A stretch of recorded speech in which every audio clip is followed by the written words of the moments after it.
Hello friends, இன்னைக்கு நம்ம குவைத்தில் வேலை செஞ்சு கொண்டிருக்கிற அனைத்து வெளிநாட்டு தொழிலாளர்களுக்கும் மிக முக்கியமான அப்டேட் ஒன்று கொண்டு வந்திருக்கேன். இந்த அப்டேட் உங்களுடைய வேலை பெர்மிட் ரெனியூவல், அப்புறம் உங்களுடைய ஜாப் செக்யூரிட்டி, உங்களுடைய லீவ் அண்ட் சேலரி ரைட்ஸ், இது எல்லாமே நேரடியான ஒரு தொடர்புடைய அப்டேட் தான். நம்ம வீடியோவை ஸ்டார்டிங்ல இருந்து எண்டிங் வரைக்கும் ஸ்கிப் பண்ணாம பாருங்க.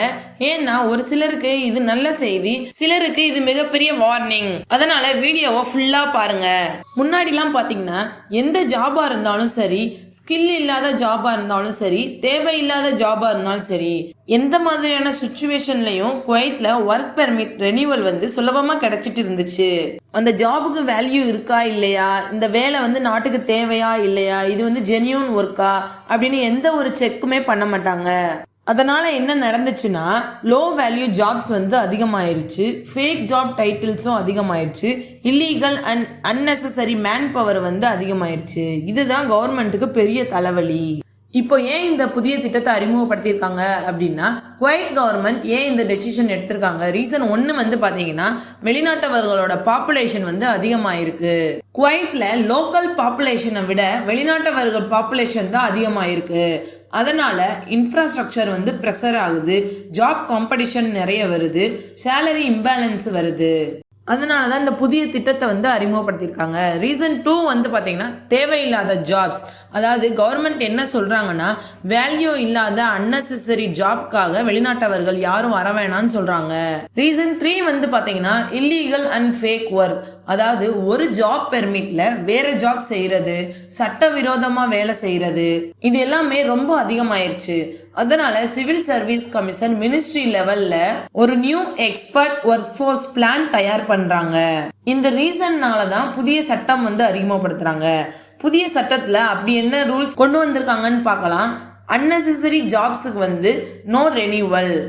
இப்போ ரொம்ப முக்கியமானது என்னன்னா, non essential jobs, unprofessional jobs, value இல்லாத ஜாப்ஸ், இது எல்லாத்துக்குமே ஒர்க் பெர்மிட் ரெனியூவல் கிடையாது.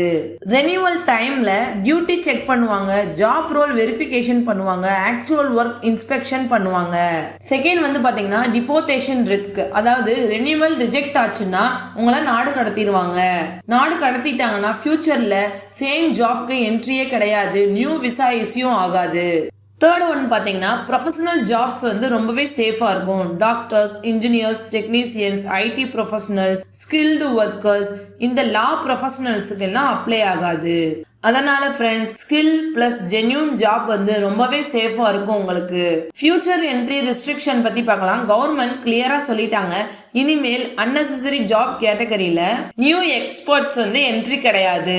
இது விசா இஷ்யூ பண்ற ஸ்டேஜ்லயே ஸ்டாப் ஆயிரும். இந்த திட்டம் எப்போல இருந்து அமலுக்கு வருதுன்னு பாத்தீங்கன்னா, இந்த திட்டம் நெக்ஸ்ட் இயர் டார்கெட்டா வச்சு பிளான் பண்றாங்க. கிராஜுவலா ரெனியூவல் டைம்ல, இன்ஸ்பெக்ஷன் டைம்ல இந்த ரூல்ஸ் ஸ்ட்ரிக்டா அப்ளை பண்றாங்க. இப்போ இந்த ரூல் இல்லைன்னு கேர்லெஸ்ஸா இருக்காதீங்க ஃப்ரெண்ட்ஸ். பெய்டு லீவ் அப்டேட் ஒன்று கொண்டு வந்திருக்கேன். குவைத் கவர்மெண்ட் வெளிநாட்டவர்களுக்காக 7 type of paid leave confirm பண்ணியிருக்காங்க. ஃபர்ஸ்ட் ஒன் பாத்தீங்கன்னா, ஆனுவல் லீவ். இது 30 நாளுக்கு. நீங்க 1 இயர் ஜாப் கம்ப்ளீட் ஆனதுக்கு பிறகு நீங்க இந்த 30 நாள் லீவை ஃபுல் சேலரியோட எடுத்துக்கலாம். ஒரே டைம்லயும் எடுத்துக்கலாம், ஸ்பிளிட் பண்ணியும் எடுத்துக்கலாம். செகண்ட் பாத்தீங்கன்னா, சிக் லீவ், அதாவது இல்னஸ் லீவ். இது ஃபர்ஸ்ட் 15 டேஸுக்கு உங்களுக்கு ஃபுல் சேலரியோட லீவ் கிடைக்கும்.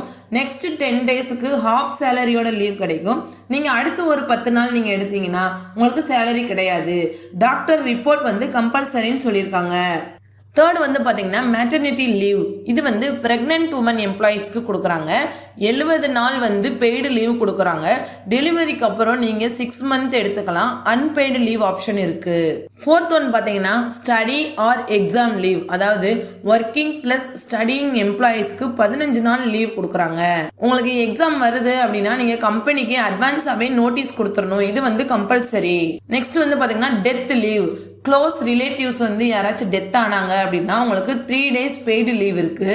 அதுவே முஸ்லீம் உமனா இருந்தாங்கன்னா இதத் லீவ், அது உங்களுக்கு 4 மாசம் 10 நாள் கொடுக்குறாங்க. Next marriage leave. எம்ப்ளாயி மேரேஜ்க்கு 3 டேஸ் பெய்டு லீவ் கொடுக்குறாங்க.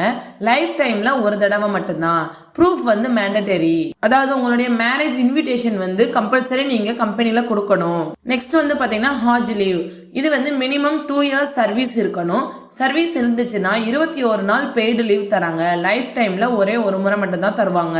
ஒரு முக்கியமான ரிமைண்டர் இருக்கு ஃப்ரெண்ட்ஸ், நீங்க எந்த லீவ் எடுத்தாலும் சடனா லீவ் எடுத்தீங்கன்னா ப்ராப்ளம் தான். நீங்க அட்வான்ஸாவே நோட்டீஸ் கொடுக்கணும், சப்போர்ட்டிங் டாக்குமெண்ட்ஸ் வந்து ரெடியா வச்சிருக்கணும். ஃபைனல் அப்ரூவல் HR டிபார்ட்மெண்ட்ல இருந்து வந்துடும். ஃப்ரெண்ட்ஸ், ஃபைனலா நீங்க என்ன தெரிஞ்சுக்கணும்னு பாத்தீங்கன்னா, அன்ஸ்கில்டு இல்லைன்னா அன்னெசரி ஜாப்ல இருக்கிறவங்க உங்களுடைய ஸ்கில்ல வந்து அப்கிரேட் பண்ணிக்கணும். ஃபேக் ஜாப் டைட்டில் வச்சிருக்கவங்களுக்கு ரிஸ்க் அதிகம். ப்ரொஃபஷனல் ஜாப் பண்றவங்க பயப்பட தேவையில்லை, ரூல்ஸை மட்டும் ஃபாலோ பண்ணா போதும். ஃப்ரெண்ட்ஸ், இந்த வீடியோ உங்களுக்கு ரொம்ப யூஸ்ஃபுல்லா இருக்கும்னு நினைக்கிறேன். மறக்காம நம்ம சேனலை சப்ஸ்கிரைப் பண்ணிக்கோங்க. தேங்க்யூ.